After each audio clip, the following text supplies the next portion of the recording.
Қымбатты достар, сіздер қазір тарихи сәттің көрермені болайын деп отырсыздар. Эфирден алыстамаңыздар.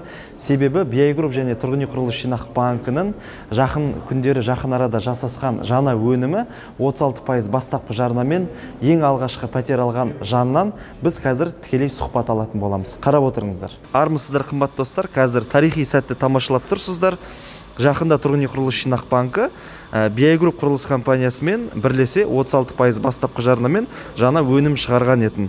Мінекей сол өнім бойынша біздің пәтер алған ең алғашқы, яғни салымшымыз бар. Құттықтап қойық сізді, құтты болсын. Яғни пәтеріңіз берекеге толы болсын. Есіміңіз кім болады? Айқын. Айқын мырза, сізге 1-2 сұрақ қойып жерсек, ең алғашқы сұрақ, жалпы бұл бағдарлама жөнінде қай жақтан естідіңіз? Қай ақпарат көздерінен? Бұл бағдарлама жөнінде интернет арқылы естідім, оқыдым енді жаңалықтарда. Сосын сіздердің банкіңіздің сайттарыңыздан да оқыдым ақпаратты. Осындай бағдарлама басталайын деп жатыр екен деп. Сосын енді бірде енді өзімді первоначальный взнос дейді ғой, енді бірінші төлемі. Сол жетіспей тұрған, енді ойлап жүргенбіз, енді жаңа жылдан кейін зейнетақы ақшаларынан рұқсат берсе, содан қосып 50% төлейміз бе деп. Одан кейін енді мынау бағдарлама басталып біткеннен кейін жақсы болды, өте қуаныштымыз. Өте керемет. Енді Айқын мырза, мысалы, дәл осы біздің көптеген салымшыларымыз осы бағдарламамен қолданғысы келіп жүр, ниеттеніп жүр. Жалпы өзіңіздің шынайы эмоцияңыз қандай болды? Ең бірінші міне мақұлдама алдым деген кезде. Өте қуаныштымыз. Енді қол жеткізе алмай жатыр едік, енді 50% қашан толады, нетеді деп, енді сол кезде осындай бағдарлама болып қалғаны, конечно, қуаныштымыз. Сонымен енді бүкіл енді ойлаймын, бүкіл енді Қазақстанның халқына да осы бағдарламаға қатысатын жеңіл болады. 50% жинау деген тоже көп мәселе. Өте керемет. 36% жинаған, яғни біздің тұрғындарға, яғни салымшыларға өте жеңіл болады. Керемет. Енді Айқын мырза, қай тұрғын үй кешенінен пәтер таңдадыңыз, қанша бөлмелі? Енді жалпы өзіңіз неліктен сол тұрғын үй кешенін таңдадыңыз?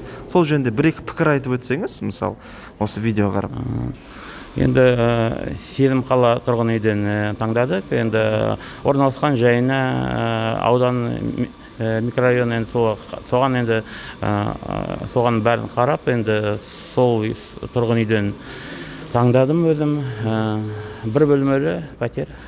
Ой, керемет. Енді Айқын мырза, мына біздің Тұрғын үй құрылыс жинақ банкінің салымшыларына, жалпы Тұрғын үй құрылыс жинақ банкінің өнімін қолданам деп жүрген жандарға өзіңіздің тілегіңіз, қосымша жаңа жыл келе жатыр, соны бір жақсылап құттықтап жерсеңіз, тілек, ниет айтсаңыз. Сіздердің банкте әлі салымдары жоқ кісілерге жаңа жыл келе жатқан құтты болсын. Жинақы банкінде счеттарыңызды ашып, салымдарыңызды салып жинай беріңіздер. Бәріңіз өздеріңіздің үйлеріңіз болсын, пәтерлеріңіз. Енді Айқын мырза, біздің тараптан да сізге өте ізгі тілек, ізгі ниет. Осы пәтеріңіз берекеге, жақсылыққа, молшылыққа толы болсын. Бұйыртса, жақын арада сіздің дәл осындай сұхбатыңызды, мен 4 бөлмелі пәтер алдым деген сұхбатыңызды көре берейік. Сол күнде кездескенше. Жақсы. Қымбатты достар, өздеріңіз қазір сұхбаттан тамашалағанда, егер сізде 50% ақшаларыңыз шамалы жетіңкіремей тұрса, онда сіздер Тұрғын үй құрылыс жинақ банкімен BI Group-тан шығарған жаңа өнімін міндетті түрде қолданыңыздар. Егер де сіз 36%-ыңыз бар, бірақ ақшаңызды шамалы үнемдеп жинағыңыз келсе, яғни өзге бір мақсаттарыңыз болса, онда сіз әр өзіңіздің отбасыңыздың жақындарыңызға ақшаны бөліп 555 мың теңгеден, әр шотқа 111 мың теңгеден, яғни мемлекет тарапынан сыйақы алсаңыз болады. Егер де сізде Тұрғын үй құрылыс жинақ банкінде шотыңыз болмаса, немесе бүгін жақын арада 31 желтоқсанға дейін шот ашатын болсаңыздар, бірден шоттарыңызға 555 мың теңге салу мүмкіндіктеріңіз болса, салыңыздар достар. Себебі жылдың басында сіздер сол шотқа мемлекет тарапынан берілетін 111 мың теңге мемлекеттік сыйақы алатын боласыздар. Мемлекеттік сыйақыны жіберіп алмаңыздар достар. Жаңа жыл келе жатқан, құтты болсын.